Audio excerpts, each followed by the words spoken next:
a week. You know how much it costs me? Probably Zero. nothing. Zero. Even most health insurance companies do pay for that usually because they think it's good to work out. I'm not sure why they do it. Somebody your age, I'm not so sure, Mort.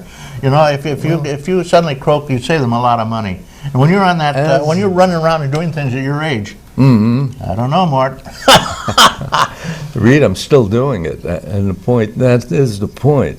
You know, if you do exercise regularly, if you do watch your health, if you do watch your diet, you live longer. Now, no question. Of course, it gets a little bit more boring as you get older. You don't do the same things you did when you were younger. Yeah. But you develop different likes and dislikes. You have the pleasure of being with your grandchildren. You have the pleasure of being, period. Yeah, that's another thing that you should watch, friends. Make sure you have a healthcare proxy. Yeah, well, it's not just having the... That means it's called a living will somewhere, but it's not quite the same thing. What you do is very simply say, she will determine what happens to me if I'm not able to. It's that simple. That's what the proxy is. Yeah, you take your most trusted kid. The problem and if the kids are after your money, you don't take any of your kids. You got somebody else. The problem with healthcare documents, like a proxy, like a will, is that we don't tell people where they are. Oh, yeah, that's stupid, but you make sure everybody in town has a copy of it, including your lawyer, your doctor, your lawyer, of course. The fire department, because they could take you in. You but send it to them, I speak to so many people who have a will, whose lawyer has a copy of the will and will have it when they die, but he does not have or she does not have, by the way, more lawyers coming into the system today are women than men. What? Yeah, more new lawyers are women. Well, hell, next thing you know, you turn around, they'll appoint a Supreme Court justice as a woman. That could happen.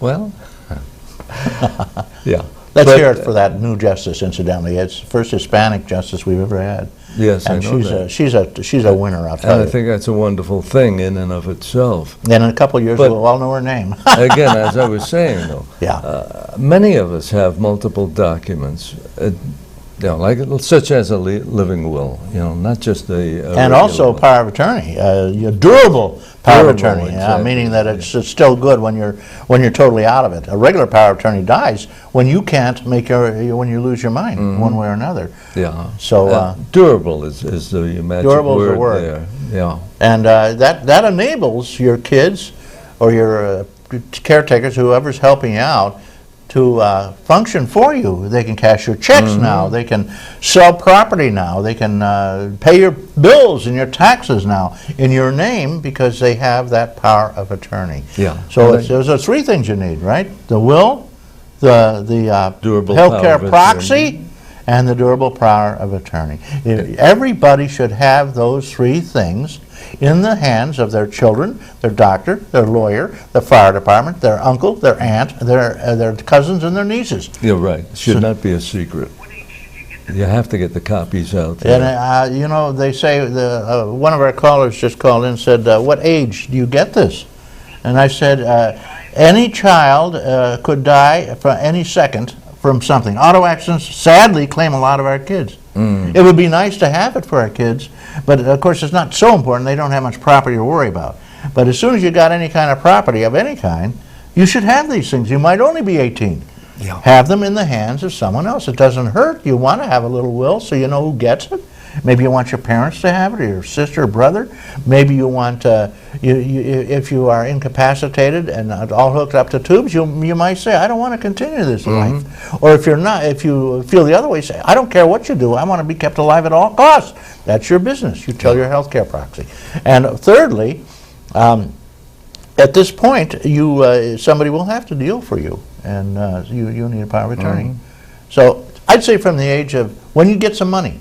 That's what it is. Most seniors have a few bucks. And so at that point, they want to make sure that the money is allocated the way they want it and that somebody can handle their affairs. They've got houses, they've got all kinds of things. Enough said. Well, you have a lot of other assets besides money. Most people today own their homes. I've got 4 cats. Yeah. I don't know. I'll bet your wife has a diamond ring. She does. Not a diamond ring. No. She lost her diamond ring. Oh, that right? I gave her my mother's engagement ring. She lost it. But then we had another diamond come into the family through a failed engagement, and she got that on a little pendant I gave her. But somebody's got to know where these things are. So you need to put it into writing. You need to distribute it to your children, as you were saying, Reed. And don't dream. Don't think you're going to live to be 100. You may not. You probably won't. But start early. Plan for getting older. Plan for dying, and get the information out there. Yeah. Do these things in preparation. Some people. Another thing I tell people is plan their funeral. Your children have terrible guilt sometimes, and they will spend whatever it looks like, whatever they're led along to, before you know it, they paid for the 6 white horses, 20 grand or something. But the average funeral, they'll tell me, is over $6,000 now. Well, and you could get cremated for like $900. I was just going to say, $1,200. About 40% of the people now are getting cremated. And there's no nonsense. There are a lot of ways around it. And you promoted that before on this show. You've had that fellow down from that group up in Buffalo. Yeah, right. They have the Memorial Society. Right. And you can join it. Just Google it up. It's in Buffalo. And they cut a deal with local funeral directors. We used to call them morticians, but they don't like that anymore. Local funeral directors. And they get a special cut rate because of the massive numbers of people that are signing up. And it costs $20 a year for life. It's $20 for a whole life. It's not a year. Yeah, it's a one-time thing. It's a one-time thing, $20, and that's for life. And it covers you, your wife, your children. Yeah. And all you do is contact them, and they give you the nearest funeral director who uses their program. And it seems to run about half what you would normally pay, and even less in some instances. So again, what is that? That's a memorial society, and they're all over the country. The local one is in Buffalo, and the local funeral director. There's one in Jamestown, I know, and here and there. And so you might want to check into that, friends. Give them your $20. That covers you and your husband, wife, children for life for $20. Okay, friends. I'm sorry, Mort. I just got this strange message here. We're off the air. You want to say something finally? No, just Reed, I want to compliment you. I really think you have an important show here. You have some people who get information out that we as seniors and a lot of younger people would probably benefit, not just the seniors, from what appears on this show. And again, I just can't compliment you enough. I know how much time you put into it, and I think we're fortunate to have the show available. Thank you, Mort. I want to thank the people who called in. Sorry, caller, we're off. I might have been Linda at the last second came in, but at this point, we'll be back next week, and I want to thank all the folks who are watching. And unfortunately, our guest, as you probably noted, did not show up. I hope he's okay. But at any rate, we'll have a great show next week. We've got Jim Cafflish coming. He's always very active, and he's our legislator, one of our legislators. Get out there, friends, and enjoy life. Do a little picnicking.